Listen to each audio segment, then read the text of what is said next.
Greetings and salutations. Grace unto you and peace from God our Father and the Lord Jesus Christ. This is Wesley Webb, pastor of the Grace Baptist Church in Greater Downtown Metropolitan McBee, South Carolina, and welcome to the Higher Grounds podcast and today's morning minute meditation. Now, there's a few verses I want to read to you this morning, or whenever you're watching this during the course of the day. Genesis chapter 6, verse number 13. The Bible said, "And God said unto Noah, The end of all flesh is come before me, for the earth is filled with violence through them, and behold, I will destroy them with the earth."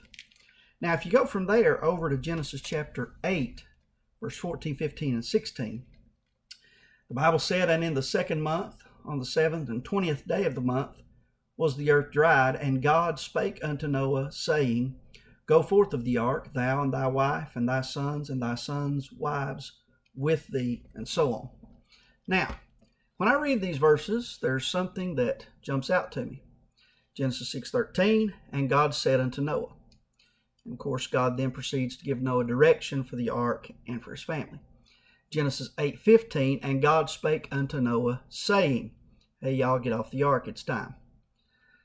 Best of my calculations, this entire storm lasted, best I can tell, 375 days in Noah's life. I've read different calculations, different commentaries, but that's the number I come up with.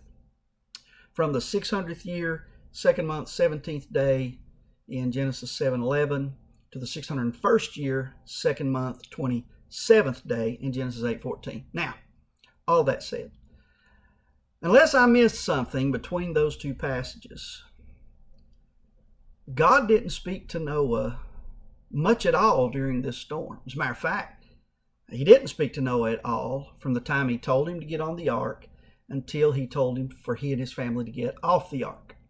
So what do we make of this? Well, this isn't exactly what we want to hear, but there will be times in our lives when God doesn't say much. We'll be going through some storms or a hard time, difficult time in our life, and God just isn't saying much.